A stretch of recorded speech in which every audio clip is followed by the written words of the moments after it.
6단원 직육면체의 부피와 건널비 6번째 시간입니다. 자, 슈퍼마켓 사진이 보이네요. 슈퍼마켓에 가면은 여러 가지 물건들이 있는데 여러분들은 어떤 코너를 제일 좋아하나요? 자, 여기 보면 여러 가지 음식들이 포장 용기에 담겨져 있는 것이 보입니다. 우리 사회 시간에 사회의 경제 단원에서 기업들은 적은 비용으로 많은 이윤을 창출하고자 하죠. 자, 게다가 요새는 환경 문제까지 더 있어서 될 수 있으면 포장 용기를 적게 사용하려는 추세가 보이고 있습니다. 자, 적은 비용을 들이고 환경 문제를 줄이기 위해 포장 용기를 적게 사용하려면 어떻게 해야 될까요? 과자 용기는 2단원에서 배웠던 것처럼 여러 가지 기둥 모양을 많이 하고 있습니다. 과자를 잘 쌓기 위해서는 뿔 모양보다는 기둥 모양이 편하겠죠.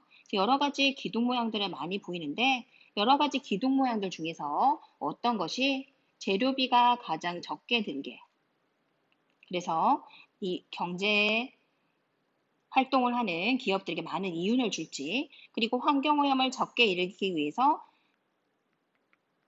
작은 포장 용기를 사용할 수 있을지를 생각을 해봐야 되겠죠. 이번 시간에는 이것과 관련하여 직육면체의 건널비를 구하는 방법에 대해 알아보도록 하겠습니다.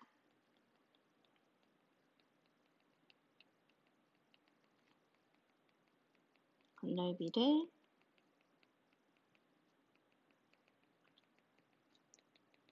방법을 알고 구해봅시다. 수학책 126쪽입니다. 부피가 같은 직육면체 모양의 상자 중에서 건널비가 작은 상자를 고르려고 합니다. 어떤 상자를 고르면 좋을지 생각해 봅시다 라고 되어 있네요. 자, 우리가 지난 시간에는 부피라는 것을 배웠어요. 부피는 뭐라고 했었죠? 부피는 우선 3차원이고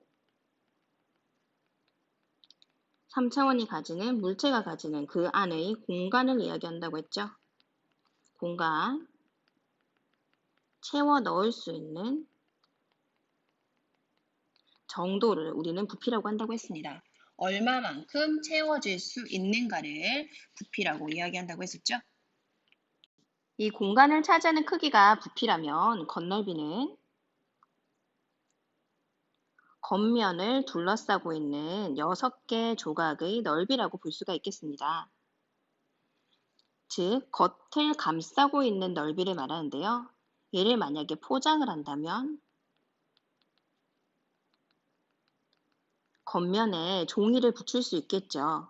그 겉면들의 넓이를 모두 건널비라고 하게 되어서 결국 직육면체의 건널비라는 것은 직육면체 6면의 넓이의 합을 뜻한다고 볼 수가 있겠습니다. 먼저 두 직육면체의 부피를 구해보라고 되어 있네요. 가는 가로가 9, 세로가 8, 높이가 5cm이므로 가로 곱하기 세로 곱하기 높이를 하면 360이 되고 단위가 센티미터이기 때문에 세제곱 센티미터가 되겠습니다. 나는 가로가 6, 세로가 6, 높이가 10이므로 가로 곱하기 세로, 밑면의 넓이라고도 하죠. 곱하기 높이를 하여서 360 세제곱 센티미터가 되겠습니다. 지금 보면 가와 나는 모양이 다르지만 부피는 모두 360으로 같겠죠.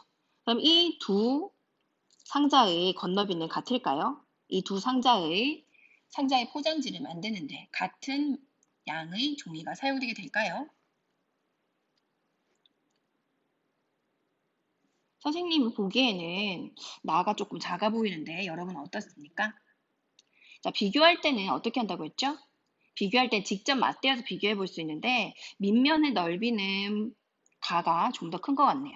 높이는 나가 더 길고요. 자, 두 상자를 직접 맞대어 보면은 비교가 가능한데 이것은 높이가 달라서 바로 한눈에는 비교해 볼 수가 없을 것 같습니다. 그러면 건널비를 어떻게 구할 수가 있을까요? 아까 전에 겉넓이는 직육면체의 겉면의 넓이의 합이라고 이야기했었죠? 겉넓이는 겉면의 넓이이기 때문에 6개의 직사각형의 직육면체는 6개의 직사각형 넓이의 합으로 구할 수도 있다고 했습니다. 자, 이 상자를 포장하기 위해서 여러분 어떤 방법을 사용하시나요? 각각의 면에 크기가 같은 색조개를 잘라서 붙일 수도 있을 것이고 한 번에 전개도를 잘라서 붙일 수도 있겠죠. 겉넓이도 이렇게 6면의 넓이를 각각 구해서 더하는 방법이 있고 전개도를 그려서 직육면체의 성질을 이용하여 구할 수 있는 방법도 있습니다. 먼저 남자친구가 말한 것처럼 각각 면의 넓이를 구해서 더하는 방법으로 구해 보도록 하겠습니다. 각각의 넓이를 기역, 니은, 디귿, 리을, 미음, 비읍으로 둔다면 기역은 가로가 9, 세로가 8이므로 9 곱하기 8. 니은은 가로가 9, 세로가 5이므로 9 곱하기 5. 디귿은 가로가 8, 세로가 5이므로 8 곱하기 5. 리을은 옆에 보시면은 디귿 다음에 있는 이 옆면인 것 같죠? 자, 이 옆면이 리을이니까 가로가 9, 세로가 5라서 9 곱하기 5.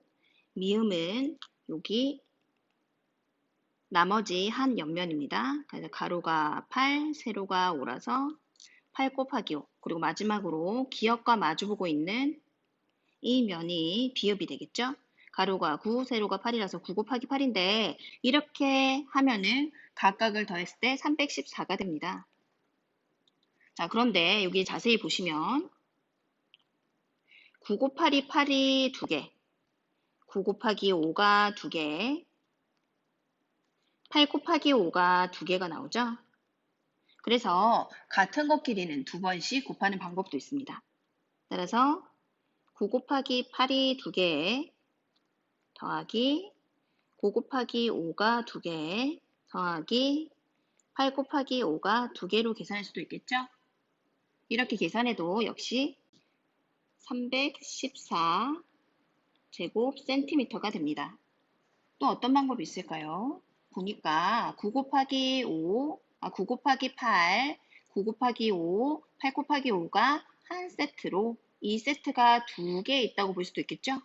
그래서 또 다른 방법으로는 합동인 각각의 도형 세 개에 9 곱하기 8과 9 곱하기 5와 8 곱하기 5를 더한 다음 이 전체를 곱하기 2를 할 수도 있겠죠? 자, 또 방법이 있을까요? 이번에는 또 다른 방법을 찾아봅시다. 우리가 전개도를 보니까 전개도에는 밑면이 2개와 옆면이 커다란 직사각형 하나로 볼 수도 있을 것 같네요. 그래서 9 곱하기 8인 밑면을 2배 하고 거기에 옆면의 넓이를 더해도 될 것 같습니다. 옆면의 넓이는 9 곱하기 5가 2개, 8 곱하기 5가 2개가 되겠네요. 자, 이거 말고도 여러 가지 방법이 있겠죠? 여러 가지 방법들을 여러분이 또 생각해 보면 좋을 것 같은데요. 자, 이 네 가지 방법 중에서는 어떤 방법이 가장 편한 것 같나요? 각각을 더하는 방법이 편할 수도 있고, 합동인 면을 각각 2배씩 곱해서 더하는 방법, 또는 합동인 면 3개를 먼저 더한 다음 곱하는 방법, 또는 전개도를 이용하는 방법 중에서 좀 더 편한 것을 여러분들이 사용을 하시면 되겠습니다.